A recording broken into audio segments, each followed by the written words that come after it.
pendant le temps d'été, les vacances en particulier, nous aimons bien, je pense, recevoir des cartes postales, des lettres de gens qui voyagent et qui nous se rappellent à notre bon souvenir par ces moyens si beaux, si simples en même temps.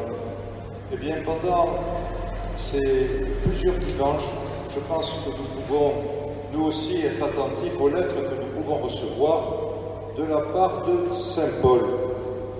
Nous venons d'entendre ce chapitre 2 de l'Épître aux Éphésiens, et je pense que ça a quelque chose à nous dire aujourd'hui, parce que nous allons encore les écouter pendant 4 dimanches.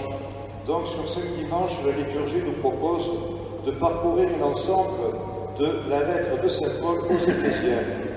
Alors, les Éphésiens, et d'abord Éphèse, c'est une ville qui a existé, c'est un grand port commercial, c'était une ville splendide qui était au carrefour des routes de l'Orient et de l'Occident, au bord de la mer Égée, mais malheureusement, elle a été détruite quelque temps après, l'époque de Saint Paul, au 1er siècle, a été détruite par un tremblement de terre.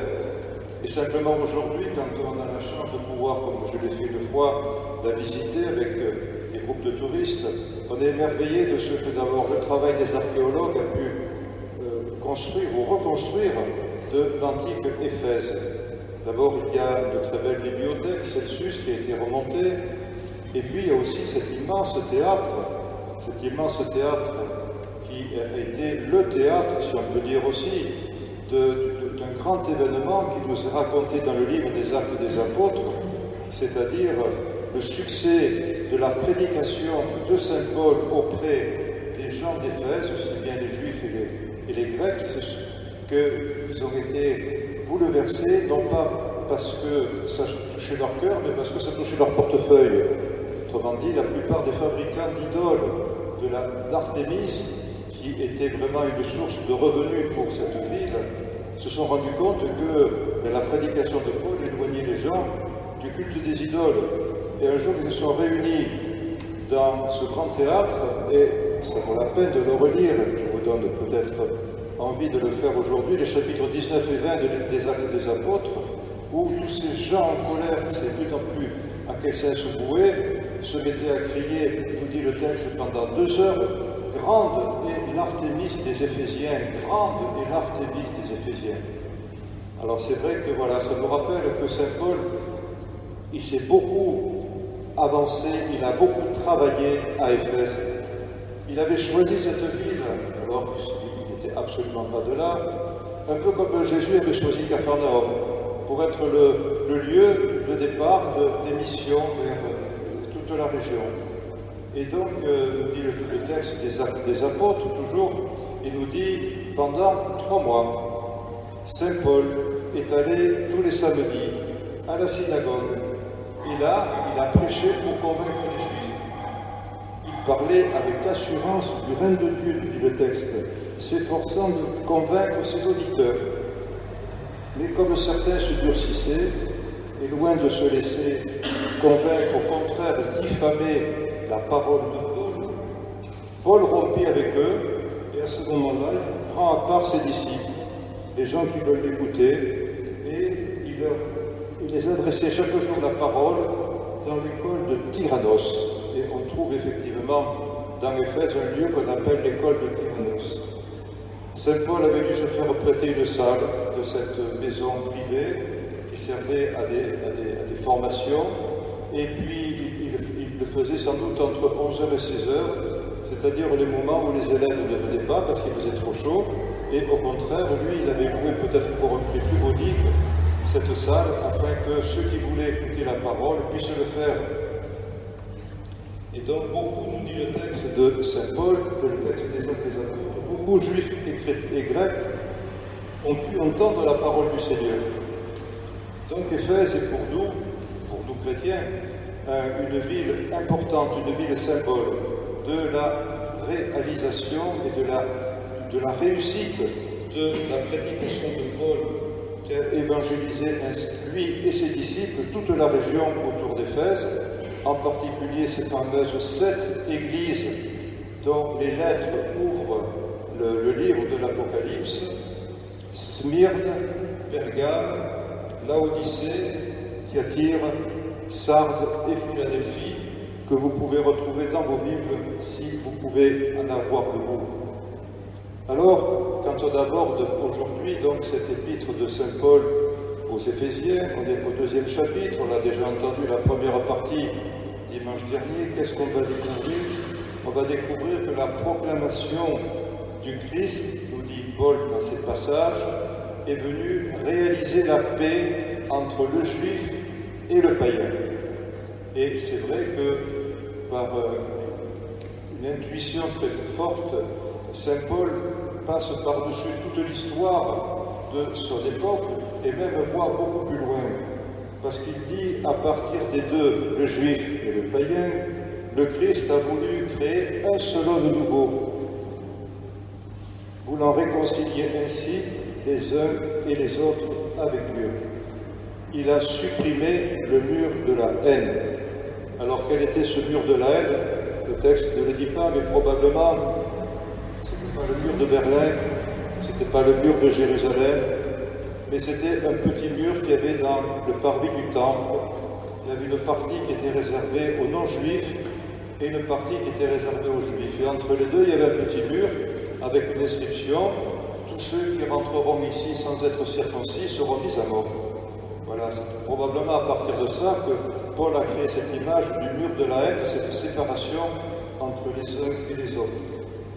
Alors c'est vrai qu'aujourd'hui, quand nous entendons ce message de paix, pouvons nous dire, mon Dieu, qu'il reste encore du travail à faire quand on pense à tous les conflits qui marquent, qui ensanglantent notre époque. Il y a les Arméniens et ceux de l'Azerbaïdjan, il y a les talibans d'Afghanistan et ceux qui sont du côté des Américains. Il y a aussi en Afrique de nombreux conflits, au Mali, au Mozambique, en Éthiopie. Et le texte nous dit, il est venu annoncer la paix. Oui, cette paix difficile à construire, cette paix toujours à poursuivre, ne serait-ce qu'entre Palestiniens et Israéliens sur le sol même de la terre promise, ou même chez les voisins, en Syrie, en Liban. Tout cela est-il utopique? Peut-être que oui, mais probablement que non. Si on se réfère aussi au passé, quand on voit pendant combien de temps les Anglais et les Français se sont bagarrés sur les mers pour avoir le contrôle du commerce et le contrôle des côtes, 17e et 18e siècle. Quand on pense aux Allemands et aux Français qui ont vécu 3 guerres mondiales et qui finalement ont fini par se réconcilier grâce à l'action de certains chrétiens dans ces pays, Robert Schuman, français, dont le procès en béatification est en cours actuellement, Adenauer du côté allemand, de Gasperi du côté italien. Oui, tout cela nous fait penser que, eh bien, il y a des choses à faire avec l'esprit du Christ. Dans sa lettre, Saint Paul dit bien qu'il a réconcilié le juif et le païen, mais pas simplement ceux de son époque, du Christ, pas simplement de ses contemporains, parce que Paul lui-même était contemporain du Christ, il ne l'a jamais rencontré personnellement. Il a eu une révélation, c'est l'histoire du chemin de Damas. Mais c'est vrai qu'il nous dit, pour ceux qui sont près et pour ceux qui sont loin, nous dit le texte. Qui c'est qui est loin?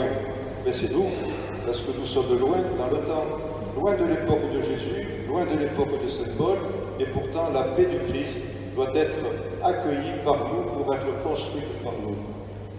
Alors c'est vrai que les dimanches prochains, eh bien, soyons aussi attentifs aux différentes lettres que nous allons recevoir, non pas par le facteur bien sûr, mais par la liturgie de la parole qui nous fera connaître la suite de l'épître aux Éphésiens.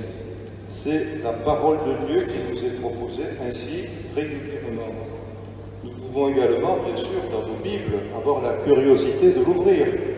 On ne sait jamais, possible, parfois les chrétiens prennent du temps pour ouvrir leur Bible, et donc pour lire d'emblée les 6 chapitres de l'Épître aux Éphésiens et avoir une vue d'ensemble sur cette belle proclamation que Saint Paul nous donne de connaître et donc finalement d'en bénéficier parce qu'elle est aussi pour nous. Alors, pendant tout ce temps, fin juillet, début août, avec Saint Paul, bon voyage avec lui, bonne lecture, soyons attentifs aux lettres que nous recevrons de sa part.